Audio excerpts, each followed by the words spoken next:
نایاب ایک طرف تو حیدر کو لے کے پریشان ہے کیونکہ اپنے بیٹے سے دوری اس سے برداشت نہیں ہو رہی، جبکہ دوسری طرف اس کی دادی اس کا واحد سہارا ہاسپٹل میں ہے۔ اب دادی ہاسپٹل سے گھر تو آ جاتی ہے، لیکن نایاب کا بھائی نعیم کہتا ہے کہ ڈاکٹر نے بتایا ہے دادی نے کسی چیز کی بہت زیادہ ٹینشن لی ہے، جس کی وجہ سے انہیں مائنر ہارٹ اٹیک کے ساتھ ساتھ مائنر فالج اٹیک بھی ہوا ہے۔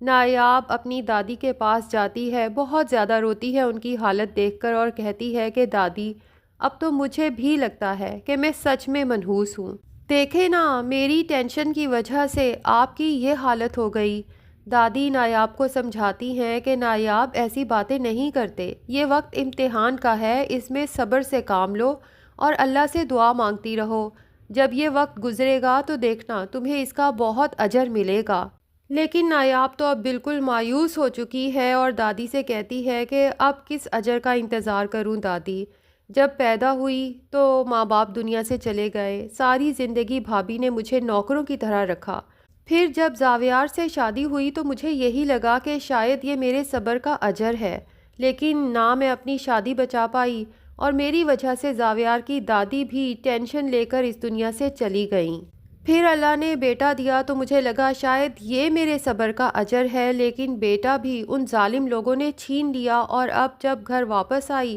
تو میری ٹینشنز کی وجہ سے آپ کی یہ حالت ہو گئی۔ پھر دادی سے کہتی ہے دادی آپ میرے لیے دعا کریں نا کہ اللہ تعالیٰ اب میرے امتحان ختم کر دے، اب مجھ میں مزید امتحان کی سکت نہیں رہی، اور دادی یہ بھی دعا کریں کہ کوئی معجزہ ہو جائے اور زاویار کا دل میری طرف سے صاف ہو جائے اور اسے پتہ چل جائے کہ یہ جو کچھ ہو رہا ہے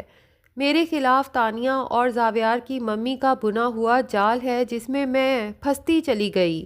تانیہ نے زاویار کی آنکھوں میں ایسی دھول جھونکی ہے کہ انہیں کچھ صاف دکھائی ہی نہیں دیتا، انہیں لگتا ہے کہ میرا جنید کے ساتھ کوئی چکر ہے، حالانکہ دادی میں جنید کو اپنے سگے بھائیوں کی طرح سمجھتی ہوں، اس کی عزت کرتی ہوں۔ ہاں یہ میری غلطی ہے کہ میں حیدر کو لے کے آدھی رات کو گھر سے بھاگی، لیکن وہ بھی میں نہ بھاگتی اگر زاویار اور اس کی ماں کی باتیں نہ سن لیتی کہ وہ حیدر کو مجھ سے چھیننا چاہتے تھے۔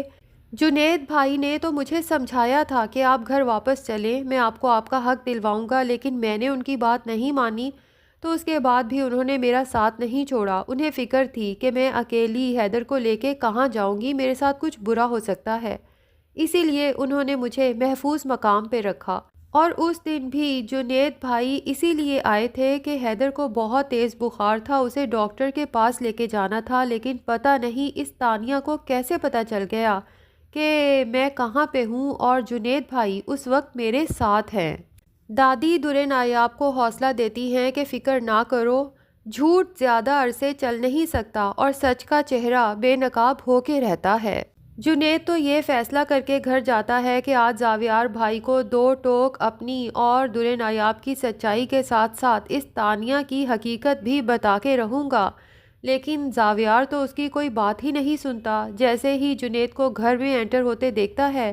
تو وہیں سے اسے مارنے کے لیے دوڑتا ہے، خون خوار نظروں سے اسے دیکھتے ہوئے کہتا ہے کہ تمہاری ہمت کیسے ہوئی گھر آنے کی اور میرا سامنا کرنے کی؟ تم نے میرا گھر برباد کرنے کی کوشش کی ہے، میں تمہیں زندہ نہیں چھوڑوں گا۔ جس پہ جنید زاویار کو سمجھانے کی کوشش کرتا ہے کہ بھائی آپ کا گھر میں نے نہیں بلکہ آپ نے خود برباد کیا ہے۔ جنید زاویار کو بتانا چاہتا ہے کہ اس دن درے نایاب بھابھی نے اگر گھر چھوڑا تھا تو آپ کی وجہ سے چھوڑا تھا، کیونکہ آپ لوگ حیدر کو اس سے چھیننا چاہتے تھے اور کوئی بھی ماں اپنے بچے سے دوری برداشت نہیں کر سکتی۔ اسی لیے جب وہ حیدر کو لے کے نکلی تو میری اتفاقاً ان پہ نظر پڑ گئی، مجھے صرف یہ ڈر تھا کہ کہیں بھابھی کے ساتھ کچھ برا نہ ہو جائے، جبکہ حیدر بھی ان کے ساتھ ہے۔ میں نے انہیں سمجھانے کی کوشش کی تھی کہ آپ گھر چلیں، میں آپ کو انصاف دلواؤں گا، لیکن بھابھی اب بالکل مایوس ہو چکی تھیں، تو مجبوراً مجھے انہیں ایک محفوظ مقام پہ تو پہنچانا تھا نا، ورنہ میں درے نایاب بھابھی کو اپنی بہن سمجھتا ہوں، ان کی بہت عزت کرتا ہوں۔ لیکن زاویار اور باقی گھر والے جنید کو بولنے کا موقع دیں تب نہ، بلکہ الٹا جنید کا باپ تو آگے بڑھ کے اس کے منہ پہ ایک زوردار تھپڑ دے مارتا ہے کہ یہ سب تمہاری وجہ سے ہوا ہے۔ تم ہماری ناک کے نیچے یہ گھناؤنا کھیل کھیلتے رہے اور ہم سمجھ ہی نہیں سکے۔ جنید کو اپنے گھر والوں کا یہ ری ایکشن دیکھ کر بہت افسوس ہوتا ہے، لیکن اتنا وہ سمجھ چکا ہے کہ جب تک میرے ہاتھ کوئی ٹھوس ثبوت نہیں آ جاتا، نہ تو میں اپنے گھر والوں کو نہ زاویار کو سچائی دکھا سکتا ہوں۔ اس لیے وہ سوچ لیتا ہے کہ پہلے مجھے تانیہ سے ملنا ہوگا اور اسے پوچھنا ہوگا کہ وہ یہ سب کیوں کر رہی ہے، آخر وہ چاہتی کیا ہے۔ اگرچہ جنید کو پتہ ہی ہے کہ تانیہ کیا چاہتی ہے، لیکن وہ سوچتا ہے کہ ایک دفعہ اس کے منہ سے اگلواؤں گا اور کوشش کروں گا کہ یہ سب ریکارڈ کر کے زاویار بھائی کو سنا سکوں۔ اس لیے گھر سے فوراً نکل جاتا ہے، لیکن زاویار کو یہ کہہ کے جاتا ہے کہ بھائی آپ جو کچھ کر رہے ہیں نا، یقین کریں کہ جب سچائی آپ کے سامنے آئے گی تو آپ شرمندہ بھی ہوں گے، افسوس بھی کریں گے۔ مجھے بس یہ ڈر ہے کہ کہیں بہت دیر نہ ہو جائے اور آپ کو معافی کا بھی موقع نہ ملے۔ اب تانیہ جو اپنی ماں کے گھر آ کے مسلسل زاویار سے کانٹیکٹ کرنے کی کوشش کرتی ہے اور سوچتی ہے کہ میں زاویار کو احساس دلاؤں گی کہ اس مشکل وقت میں تمہارے ساتھ ہوں اور میں تمہاری تکلیف سمجھ سکتی ہوں کیونکہ ہم دونوں کا دکھ سانجھا ہے،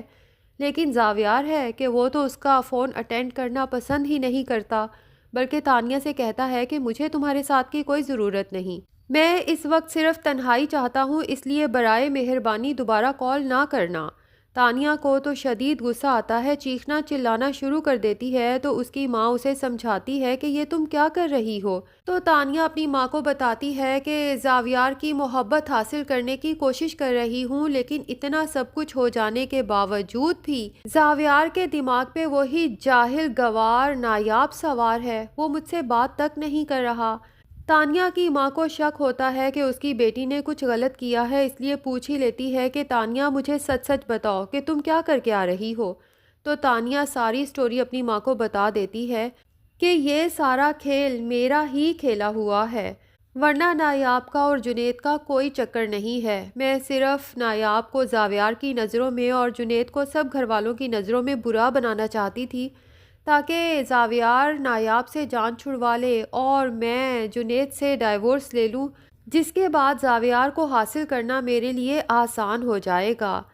تانیہ کی ماں تو سر پکڑ کے بیٹھ جاتی ہے کہ اس کی بیٹی اس حد تک بھی گر سکتی ہے، تو تانیہ اپنی ماں سے کہتی ہے او کم آن ماں، اتنا ایموشنل ہونے کی ضرورت نہیں ہے، محبت اور جنگ میں سب کچھ جائز ہے اور میں نے یہ اپنی محبت حاصل کرنے کے لیے کیا ہے۔ تانیہ کی ماں اسے سمجھاتی ہے کہ اپنی محبت حاصل کرنے کے لیے اس نے ایک پاک دامن عورت اور با کردار مرد کے کردار پہ بہتان لگایا ہے، تہمت لگائی ہے، اور تانیہ کو تو شاید اندازہ بھی نہیں کہ تہمت لگانا کتنا بڑا گناہ ہے۔ اتنے میں جنید جو تانیہ اور اس کی ماں کی تمام باتیں پہلے ہی کمرے سے باہر کھڑا سن چکا تھا، اتنے میں کمرے میں انٹر ہوتا ہے اور تانیہ سے کہتا ہے کہ بالکل ٹھیک کہا تم نے تانیہ، محبت اور جنگ میں سب کچھ جائز ہے، لیکن جو تم نے راستہ اختیار کیا ہے نا وہ سراسر ناجائز ہے، تو اب میں تمہارے اس جھوٹ کو بے نقاب کرنے کے لیے سچائی کی جنگ لڑوں گا، دیکھتے ہیں کہ جیت کس کی ہوتی ہے، تمہاری اس خود غرض اور مکر و فریب سے بھری محبت کی یا پھر میری سچائی کے لیے لڑی جانے والی جنگ کی۔